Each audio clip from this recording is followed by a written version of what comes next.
For millennia, whispers have persisted of a potent, even forbidden aspect of music, a power not merely to soothe or inspire, but to influence the mind itself.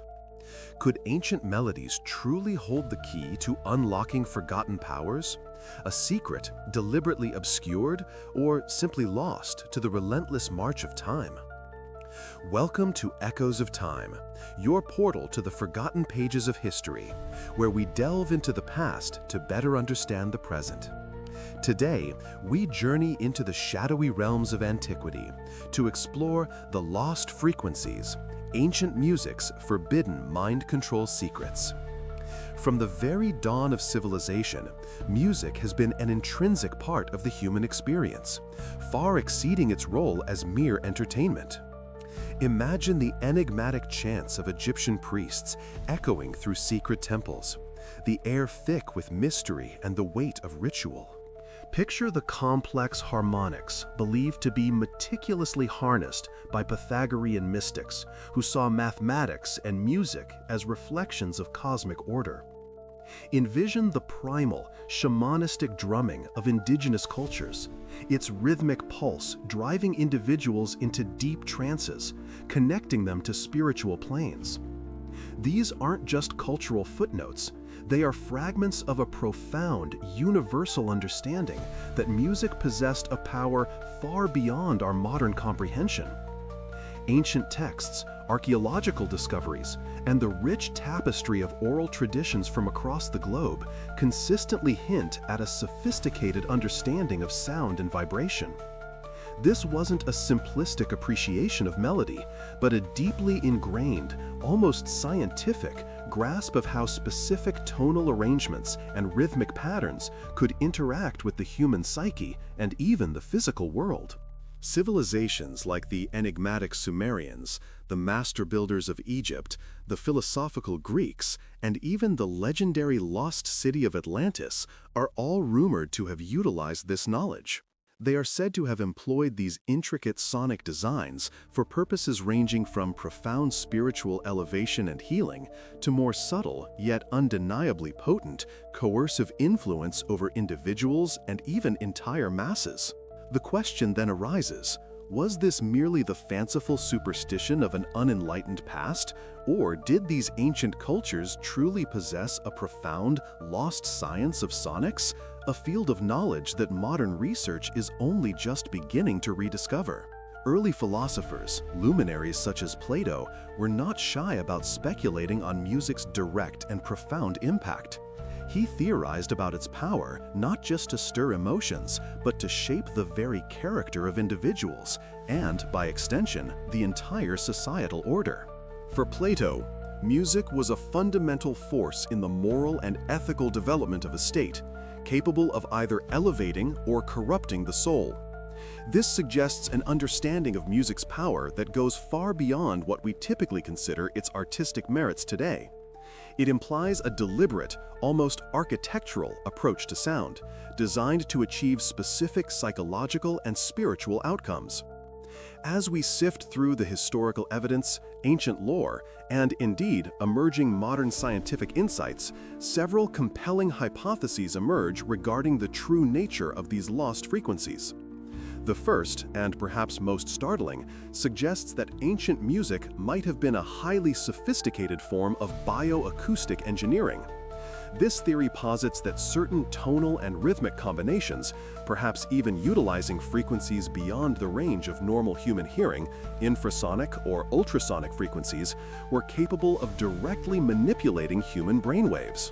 Such manipulation could induce altered states of consciousness, deep hypnotic trances, or even subtly influence decision-making processes, thereby exerting a form of mind control as we understand it in its most direct and potentially sinister sense. This perspective views ancient musical practices not as mystical, but as a form of forgotten technology, a precise application of sonic principles to achieve desired human responses. The deliberate composition of specific harmonic intervals and rhythmic pulses tailored to human physiology could have been a powerful tool in the hands of those who understood its secrets, whether for benevolent or malevolent ends. The implications are staggering, suggesting a level of scientific advancement in ancient times that defies conventional historical narratives. A second compelling hypothesis offers a different, perhaps more spiritually aligned interpretation. It proposes that ancient music was primarily a sacred language, a profound medium for connecting humans to higher spiritual planes and realms of consciousness. In this view, what we might perceive as mind control today was not an act of manipulation, but rather a byproduct of profound spiritual enlightenment. Through specific chants, complex melodies, and resonant vibrations, individuals could transcend their ordinary state of being, achieving heightened awareness, deep meditative states, or even direct communion with the divine. The influence on the mind in this context was a spiritual awakening, a transformation of consciousness, leading to clarity, insight, and a deeper understanding of existence. The power of the music lay in its ability to facilitate a direct experience of the sacred, to align the individual with universal harmonies, thereby controlling the mind by liberating it from mundane concerns and opening it to profound spiritual truths. This perspective often highlights the ritualistic environments in which such music was performed, sacred spaces, temples, or natural power sites, where acoustic properties would have amplified the sonic experience, creating immersive, transformative soundscapes. The focus here is on elevation and spiritual growth, with any control being self-imposed or guided towards greater wisdom. A third perspective, perhaps less dramatic but equally profound, suggests that what we now perceive as mind control was simply the amplified emotional and psychological impact of music, understood and utilized within a rich spiritual or ritualistic context. Our ancestors, keenly attuned to the world around them, would have possessed an intimate understanding of how sound affects the human psyche. They knew that music could evoke powerful emotions, joy, sorrow, courage, fear, and could be used to foster communal bonds, prepare warriors for battle, or soothe the grieving. When this innate power of music was combined with specific acoustic environments, think of the resonant chambers of ancient temples, the echoing caves, or open-air amphitheaters, its emotional and psychological effects would have been significantly amplified. These environments, often designed with incredible acoustic precision, could have created immersive experiences where music's impact was overwhelming, profoundly shaping the perceptions and feelings of those present. The control here is not through subtle frequencies manipulating brainwaves, but through the masterful deployment of music's inherent ability to touch the soul, to create a shared emotional reality that guided individuals through rituals, celebrations, or moments of collective spiritual reflection. It was, in essence, a deep psychological mastery of sound, used to foster unity, inspire reverence, or instill a specific emotional state critical to the ritual's purpose. Are these accounts and rumors merely myth, the fanciful imaginings of ancient peoples, or do they point towards a forgotten technology, a sophisticated understanding of acoustics and human psychology that has been deliberately obscured or simply vanished from our collective memory? In our relentless journey through the echoes of time, we confront these questions head-on.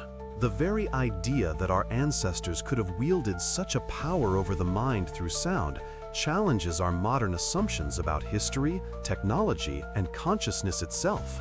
It forces us to reevaluate what we consider primitive and advanced, blurring the lines between science and spirituality, between art and engineering.